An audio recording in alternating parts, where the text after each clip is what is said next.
한글 오탈 규정 전체 과정을 설명해 드리겠습니다. 우선 이렇게 나는 밥을 먹었다 라는 문장이 있을 경우에 이 원본이죠. 경우에 인풋으로는 노이즈를 사용하고요. 아웃풋으로는 원본 그대로 사용합니다. 만약 우리가 모델에 입력하는 인풋의 크기가 이렇게 5일 경우에 여기 보시면 인풋에 노이즈가 추가된 것을 확인할 수 있고요. 원본은 답이었죠.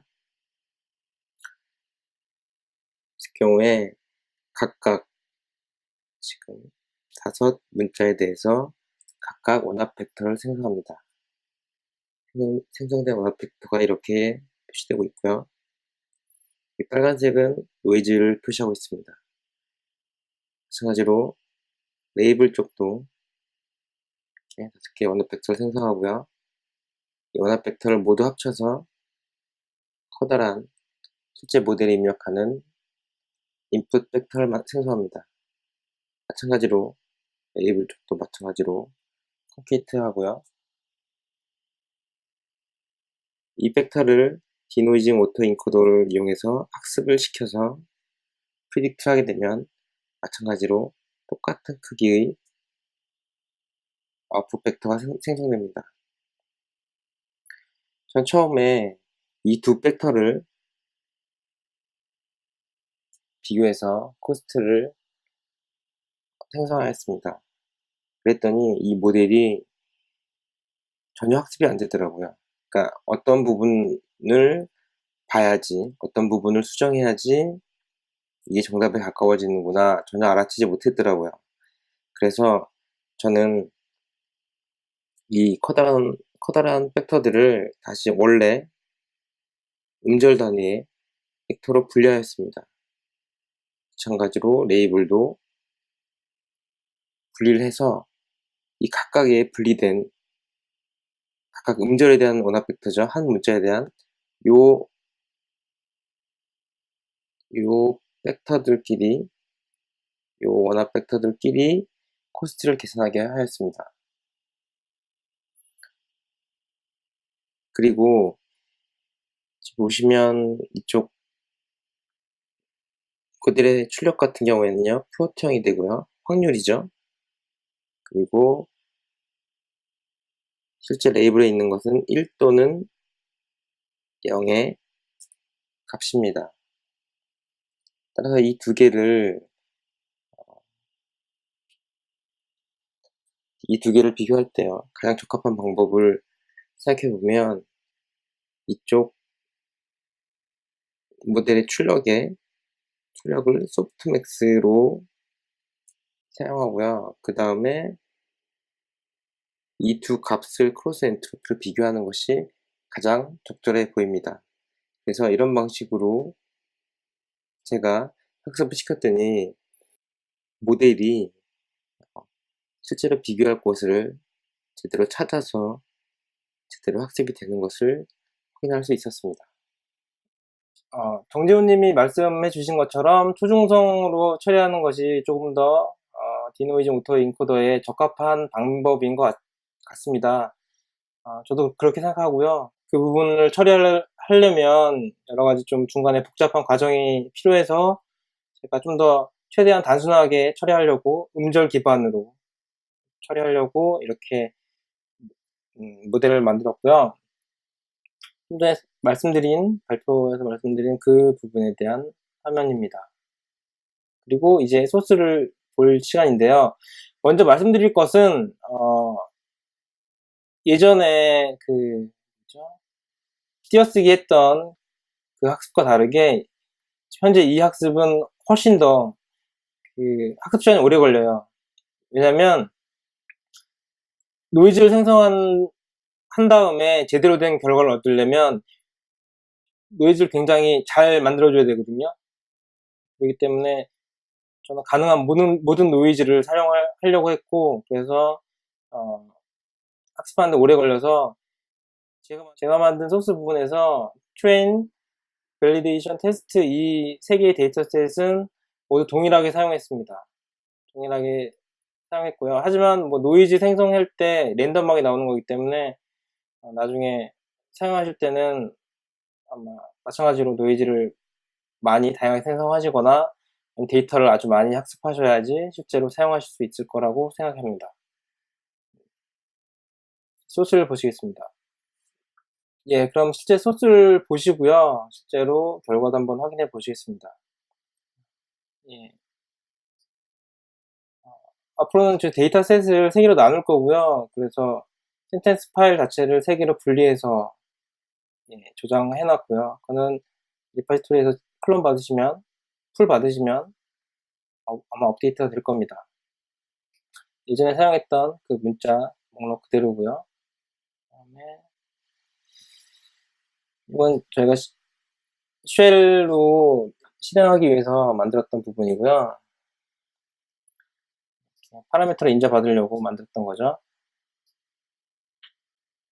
기본적으로 트레이는 100만이라고 해놨지만 저거는 그냥 써놓은 거고, 지금 다른 컴퓨터에서는 이만큼 드리려고 합니다. 현재 제가 지금 보여드릴 부분은 문장 총 3개에 대한 겁니다.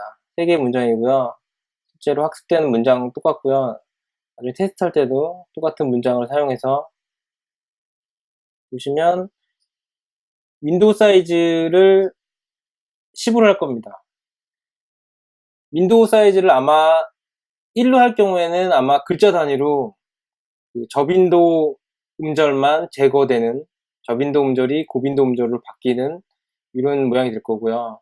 아마 윈도우 사이즈가 음절 개수를 얘기하거든요. 그래서 뭐 2나 3 이 정도라고 하면 단어 단위로 뽑을 수 있고요. 사실 윈도우 사이즈 자체를 저렇게 안 하고 스플릿 해가지고 그 문장 자체를 그냥 공백으로 스플릿 해가지고 단어 단위로 처리할 수도 있죠. 근데 저는 그렇게 생각을 안 했고요. 문장 전체를 특정 윈도우 영역으로 계속 한 칸씩 슬라이딩 하면서 입력받도록 했습니다. 그래서 최대한 주의 단어들 많이 포함하게 하기 위해서 10으로 했고요. 노이즈는 기본적으로 0.1을 사용했습니다. 그래서 만약에 이렇게 사용하시면 윈도우 사이즈가 10개의 문자가 입력되는 경우에 마찬가지로 여기가 0.1이 됩니다. 윈도우 사이즈 안에는 최소한 1개는 노이즈를 만들겠다, 그런 뜻이라고 보시면 되고요. 그리고 제가 사용해 봤는데 드롭아웃은 적용하시면 학습이 제대로 안 됩니다. 왜냐면 저희가 이미 이전에 말씀드렸다시피 원합 벡터가 가진 정보량이 너무 작아서 여기서는 드롭아웃이 큰 의미가 없고 학습만 오히려 이렇게 해야 되는 결과를 낳기 때문에 1.0 그대로 사용합니다. 학습할 때도. 그 다음에 노이즈 샘플링 현재는 사용하지 않지만 만약 나중에 사용할 때는 뭐 현재는 가능한 노이즈를 모두 다 만들고요. 아마 나중에는 뭐 랜덤하게 데이터가 워낙 많으면 샘플링 방식으로 해도 된다고 생각합니다. 지금 여기 있는 값들은 모두 다 실제로 돌려보면서 얻은 결과값이고요. 그래서 아마 데이터 스탯이 커지거나 아니면 윈도우 사이즈가 변하면 다 조금씩 바뀌게 될 거예요. 제가 해봤더니 에포크 1로 했을 때는 제대로 학습이 안 됩니다. 그래서 어느 정도의 에포크는 주셔야 되는 것 같고요. 하지만 윈도우 사이즈가 만약에 커진다 치면 저 F가 좀 적더라도 빨리빨리 학습되는 것을 볼 수 있습니다. 배치 사이즈는 한 번에 입력될 그 피처들 개수기 있죠. 이걸 만약에 배치 사이즈를 사실은 1로 하면 다른 값들의 영향을 적게 받으면서 학습이 잘 돼요. 하지만 아시다시피 배치가 작으면 굉장히 오래 걸리거든요. 특히 지금 제가 짠 코드처럼 텐서플로우가 CPU를 왔다 갔다 하는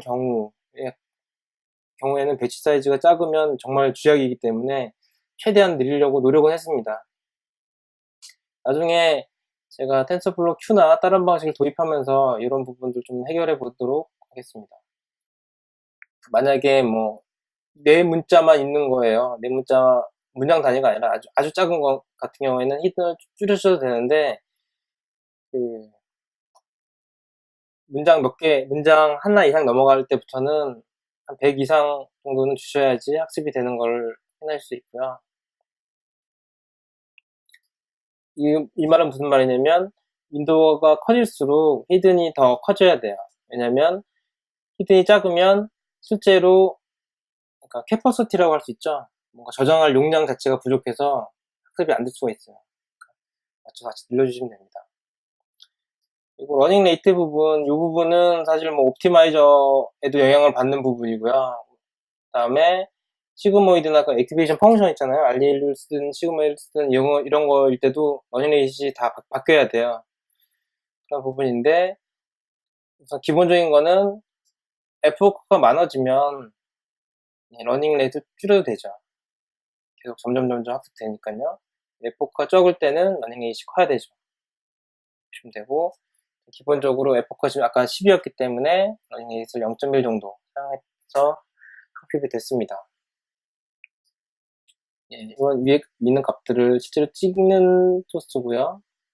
그 다음에 모델 파일 정의. 그래서 샘플로 한번 제가 돌려보고요. 좀 이따 결과 보고 설명드릴게요. 그리고 러닝 루틴. 여기서 데이터셋 생성도 같이 하고요. 그 다음에 마지막 뒷부분에서 실제로 체크하는 부분이 있습니다. 체크하는 부분에서 노이즈를 다시 만들어줘요.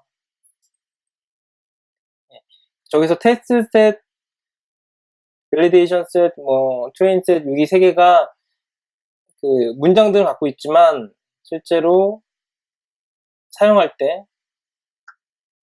패션 입력해서 여기 사용할 때는 그때 노이즈를 새로 만들어서 넣어준다고 생각하시면 되고요. 결과를 보시면 처음에 오리지널 부분의 원본 문장이고요. 그 다음에 저희가 만약 학습을 하게 되는 경우에 이렇게 노이즈를 만들어줘요. 이걸 배워서. 그리고 원본을 레이블로 주죠. 그래서 만약에 노이즈가 된 값이 들어갔을 경우에, 여기 지금 노이즈가 여기 두 군데 있죠? 그러면 출력으로 원본을 복원해서 이렇게 보여주는 이런 방식이에요. 마찬가지로 다른 문장에 대해서도 똑같이. 이건 예제이기 때문에 여기 지금 런이라고 되는 요 피처 레이블 자체를 그대로 사용해서 복원시킨 거예요.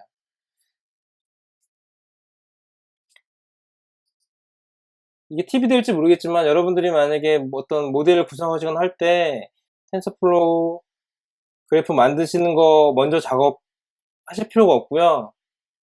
이렇게 실제로 샘플 몇 개에 대해서 한 문장이라도 한 단어라도 몇 개에 대해서 실제로 피처를 어떻게 뽑을 거고, 그 다음에 학습됐을 경우에 제대로 학습됐다 가정하고 그 뽑힌 피처 그대로요 다시 넣어서 내가 원하는 기능이 돌아가는지 먼저 확인하시는 게 좋습니다. 여기서 이게 다 완전히 증명된 후에 그래프를 만드시는 것이 훨씬 나을 것 같습니다. 이 부분들은 문자열, 딕셔너리에 해당되는 거죠. 그거 뽑는 거고, 이고요. 그리고 데이터셋 만드는 부분인데 사실은 보시면 토탈 3개, 3문장만 뽑았어요. 그렇기 때문에 생각보다는 빨리 뽑힐 거고요. 그 다음에 세이브 한 후에 다시 로딩하는 구조로 갖고 있죠. 두 개의 부분이고, 그러니까 지금 만약에 테스트 트레인 밸리드를 완전히 분리시킨 다음에 테스트랑 밸리데이션 그러니까 문장 같은 경우에는 전혀 단어들이 똑같은 게 안 나올 수가 있잖아요. 다른 문장이면 데이터셋이 작고, 그랬을 경우에는 사실은 아무리 학습이 잘 돼도 트레이너로 잘 돼도 테스트나 밸리데이션에서는 반영을 할 수가 없거든요. 트레인 데이터랑 테스트 데이터랑 확률 분포를 맞추기 어려운 경우라고 하면 우선은 데이터셋을 많이 돌릴 거나 아니면 지금처럼 해서 우선 모델이 가능한지 확인하시는 게 아마 오랜 시간 동안 잠깐 팁을 더 말씀드리면 우선은 배치 사이즈는 1로 먼저 시작해서 처음에 개발하시면 될 것 같고요. 다른 부분들도 하여튼 최소화해서 처음에 개발하세요. 그래서 우선 그게 구동이 돼야 돼요. 그래야지만 그 다음에 좀 더 크게 했을 때 돌아가고요. 저 같은 경우에는 맨 처음에 시작했을 때 어떻게 했냐면 R라는 하나 글자 가지고 했어요. R라는 글자를 노이징 시켜서 오, 요 막 이렇게 만들어 보고 R로 다시 돌아가는지 확인하고 아버지가 아버지가 이런 식으로 계속 늘려가면서 학습시켜서 제대로 결과가 나오나 확인했어요. 예, 저 같은 경우에 처음에 R로 시작했는데 우선 그때 학습이 돼서 처음에 결과가 한번 나왔고요. 그 다음에 아버로 했어요. 두 문자로. 학습시켰는데 결과가 안 나왔어요. 왜 그랬냐면 아까 말씀드린 대로 아까 제가 나누려 했잖아요. 그 문자. 모든 문자들이 합쳐진 그 전체 원합 벡터로 코스트를 계산하다 보니까 신경망이 학습을 못한 거예요, 전혀. 그래서 왜 그럴까 계속 고민하다가 결론적으로는 원합 벡터 긴 거를 쪼개서 다시 음절 단위 쪼개서 코스트를 따로 각자 비교하고 그래서 학습이 아버가 됐어요. 그 다음에 아버지가 이런 식으로 한 문자씩 늘려가면서 했고요. 하면서 계속 하이퍼 파라미터들을 계속 고쳐줬어요. 계속 바뀌어야 돼요, 그 부분이. 이때 빠른 게 있고 저때 빠른 게 있고 다 달라요. 러닝 레이트 이때는 학습되는 게 있고 이때는 안 되고 다 달라요. 그래서 윈도우 사이즈 조금씩 늘리면서 다 해서 윈도우 사이즈 10까지 갔을 때까지 다 오케이 떨어진 다음에 한 문장을 하고 그 다음에 두 문장, 세 문장 이렇게 한 단계씩 늘린 거예요. 그렇기 때문에 정말 스텝 바이 스텝을 했고요. 시행착오도 많이 겪고 제가 보기에는 한 번쯤은 여러분들이 겪어보셔야지 아마 이런 울렁증이 그러니까 어떤 모델 만들어서 돌렸는데 왜 안 되지? 이 다음에 답을 찾아야 되거든요. 아마 이런 경험은 아마 초반에 한 번은 하셔야지 되지 않을까라고 생각합니다. 디노이징 오토 인코더를 통해서 문장이 복원되는 과정을 보여드리도록 하겠습니다. 예. 입력 문장이 이렇게 되어 있을 경우에 노이즈를 섞으면 이렇게 됩니다. 지금 여기 같은 경우에는요, 노이즈가 도 부분, 핌 부분 두 군데 있네요. 이랬을 경우에 어떻게 하냐면 노이즈 시킨 문장을 앞부분부터 윈도우 사이즈만큼 이렇게 뽑아서 한 칸씩 슬라이딩 합니다. 그럼 어떻게 되냐면요, 이렇게 한 칸씩 슬라이딩 된 입력이 나올 수 있고요. 이 부분을 우리가 학습된 디노이징 오토 인코더 모델에 입력을 하게 되면 출력 결과가 나오는데요. 이 같은 경우에는 출력 결과가 입력이랑 똑같기 때문에 그냥 입력만 표시하는 경우가 되고요. 이 같은 경우에 이제 디노이징 오토 인코더에서 복원을 시켜서 출력 결과가 입력과 달라진 경우입니다. 여기 보시면 핌 이 부분이 여기서 발견됐겠네요. 여기서 발견돼서 이 부분에서 디노이징이 된 거고요. 그럼 그 다음에 어떻게 되냐?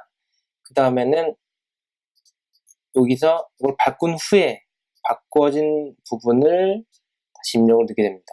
그러면 느낌까지가 들어가게 되죠.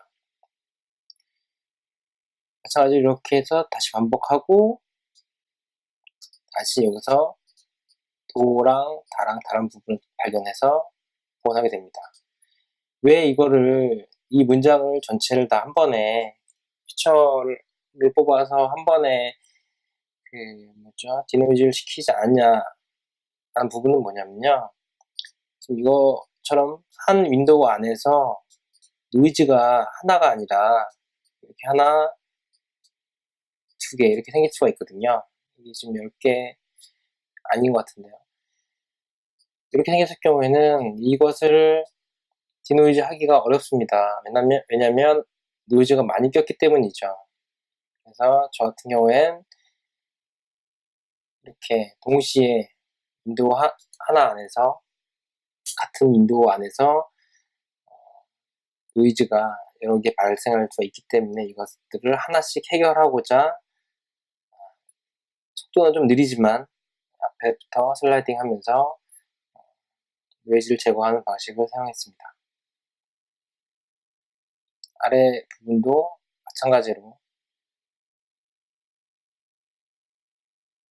처리되는 과정을 보실 수 있습니다. 이렇게 했을 때 속도가 문장당 1초가 넘게 나왔고요. 이건 분명히 개선해야 될 부분이죠. 이 부분은 상용으로 사용할 수 없는 속도가 나왔고요. 하지만 몇 개 안 되는 문장이지만 이제 지금 문장 수는 3개밖에 학습을 안 시켰는데 이때 우선 모두 다 정확히 보완하는 걸 볼 수 있고요. 노이즈 이런 샘플이 지금 현재는 문장당, 한 문장당 샘플을 하나만 뽑았는데 제가 100개까지 늘려서 뽑았을 때도 대부분 거의 100% 가까운 결과가 나왔습니다. 왜냐면 학습할 때 많은 데이터를 많은 경우에 노이즈를 만들어서 학습시켰기 때문이죠.